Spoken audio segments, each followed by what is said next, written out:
La carta de Pablo a los Filipenses. La iglesia en Filipos fue la primera comunidad de Jesús que Pablo fundó en Europa Oriental, y esa historia se nos cuenta en Hechos capítulo 16. Filipos era una colonia romana en la antigua Macedonia, estaba llena de soldados retirados y era conocida por su nacionalismo patriótico. Así que, allá, Pablo tuvo resistencia cuando anunciaba que Jesús es el verdadero rey del mundo. Después de que Pablo salió de allá, aquellos que se hicieron seguidores de Jesús continuaron sufriendo resistencia, incluso persecución, pero siguieron siendo una comunidad vibrante, fiel al camino de Jesús. Pablo envió esta carta desde una de sus muchas prisiones y lo hizo por una razón muy práctica. Los filipenses habían enviado a uno de sus miembros, Epafrodito, para llevarle un regalo monetario a Pablo para su sostenimiento en la prisión. Pablo envió esta carta de regreso con Epafrodito para decir gracias y para hacer mucho más que eso. El diseño de esta carta no desarrolla una sola idea de principio a fin, como muchas de las otras cartas de Pablo.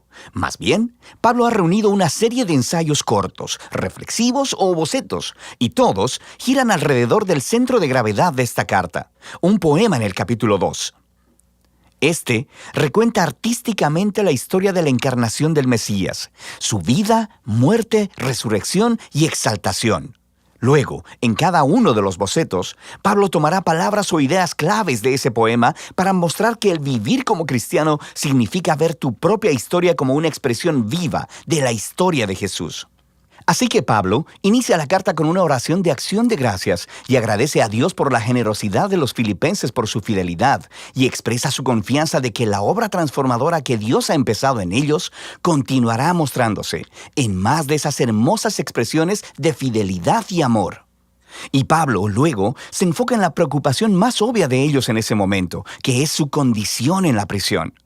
Estar en una prisión romana no era algo fácil, pero paradójicamente había resultado en algo bueno para extender las buenas nuevas acerca de Jesús. Todos los guardias romanos, los administradores, todos saben que Pablo está en prisión por anunciar a Jesús como el Señor resucitado. Y su aprisionamiento ha inspirado confianza en otros cristianos para hablar de Jesús más abiertamente. Y Pablo es optimista de que será liberado de la prisión. Pero es posible que sea ejecutado. Y mientras reflexiona en esto, dice que realmente no sería tan malo, porque para mí, dice Pablo, vivir es el Mesías y morir es ganancia. Para Pablo, su vida en el presente y en el futuro es definida por la vida y el amor de Jesús por él. Así que, si es ejecutado, eso quiere decir que estará con Jesús, lo que sería grandioso para él. Y si es liberado, significa que puede seguir trabajando para empezar más comunidades de Jesús, lo que sería mejor para las demás personas, y esto es lo que él espera que suceda. Y nota cómo funciona este flujo de pensamiento. Morir por Jesús no es el verdadero sacrificio para Pablo. Más bien, es permanecer vivo para servir a otros. Así que esa es la manera de Pablo de participar en la historia de Jesús. Sufrir para amar a otros más que a sí mismo. Pablo luego se vuelve a los filipenses y los exhorta a participar del ejemplo de Jesús pensando de la misma manera que él. Les dice, sus vidas como ciudadanos deben ser consistentes con las buenas nuevas del Mesías. Así que estos cristianos en Filipos vivían en un semillero de patriotismo romano, pero su manera de vivir debe ser moldeada por otro rey, Jesús, y eso podría traer persecución. Pero ellos no deben temer sufrir por estar asociados a Jesús, porque es la manera de vivir la historia de Jesús mismo, lo que lleva a Pablo al gran poema del capítulo 2. Es muy rico y está lleno de ecos de pasajes del Antiguo Testamento, especialmente la historia de Adán y su rebelión en Génesis 1 al 3 y de los poemas del siervo sufriente en el libro de Isaías. Este poema es digno de memorizarse. Es una hermosa versión condensada de la narrativa del Evangelio. Antes de volverse humano, el Mesías existía en un estado de gloria e igualdad con Dios. Y a diferencia de Adán, quien trató de alcanzar la igualdad con Dios, el Mesías eligió no explotar su condición de igualdad para beneficio propio. Más bien, se despojó a sí mismo de esa condición. Se hizo hombre, se volvió siervo de todos y aún más que eso, permitió que lo humillaran. Él fue obediente al Padre al ir a morir en una cruz romana. Pero a través del poder y la gracia de Dios, la vergonzosa muerte del Mesías fue revertida a través de la resurrección. Y ahora Dios ha exaltado a Jesús hasta lo sumo, como el Rey sobre todo cuanto existe, otorgándole un nombre que es sobre todo nombre, para que toda la creación reconozca que Jesús, el Mesías, es Señor, para la gloria de Dios Padre. Ahora, esta última declaración es asombrosa. Pablo está citando Isaías capítulo 45, un pasaje donde toda la creación reconoce al Dios de Israel como Señor. El punto de Pablo aquí es muy claro. En el Jesús crucificado y resucitado, descubrimos que el único y verdadero Dios de Israel consiste en Dios el Padre y el Señor Jesús. Así que para Pablo, este poema expresa su convicción acerca de quién es Jesús. Y hace algo más. Ofrece el ejemplo de Jesús como una manera de vivir que sus seguidores deben imitar. De manera que por esta razón, Pablo continúa inmediatamente contando dos historias. Primero, acerca de Timoteo y luego sobre Epafrodito, porque ambas son ejemplos de personas que están viviendo la historia de Jesús. Timoteo es como Jesús, porque él está constantemente preocupado por el bienestar de otras personas, más que por el suyo. Y Epafrodito, a quien los filipenses enviaron con su regalo, terminó arriesgando su vida para servir a Pablo en la prisión.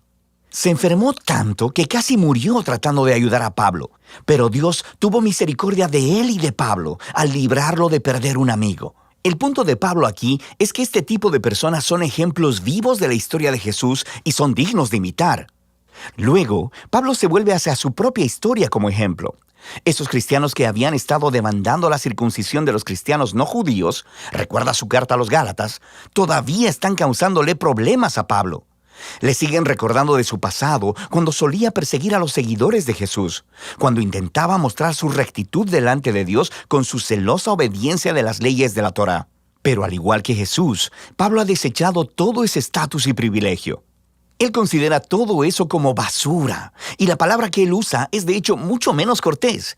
Él está despojándose de todo para hacerse un siervo al igual que Jesús, para participar de sus sufrimientos y de su amor sacrificial.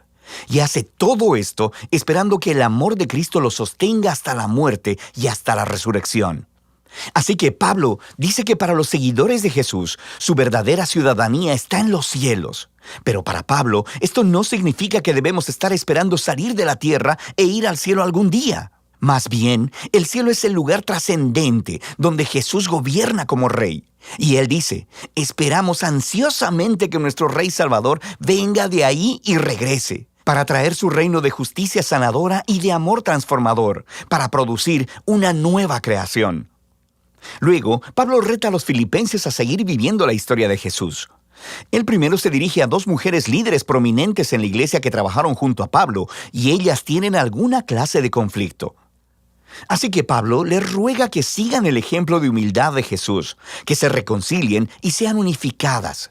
Pablo luego exhorta a los filipenses a no rendirse al temor, sino que a pesar de la persecución, expresen todas sus emociones y necesidades a Dios, quien les dará paz.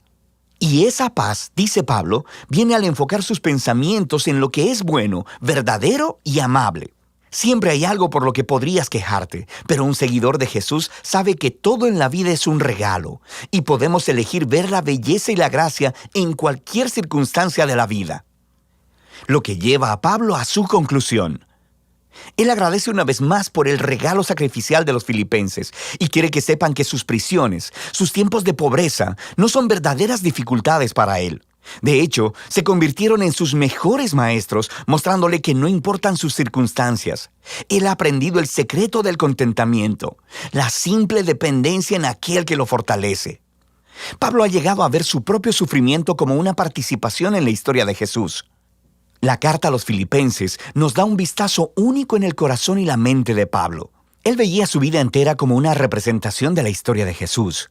Y en esta carta puedes sentir su conexión cercana con Jesús, su conciencia de que el amor y la presencia de Jesús están más cercanos a él que su propia piel, y que eso es lo que le da esperanza y humildad en sus horas más oscuras. Así que Pablo nos muestra que conocer a Jesús es siempre un encuentro personal y transformador, y que esa es la clase de Jesús al que Pablo invita a los demás a seguir. Y de eso se trata la carta de Pablo a los filipenses.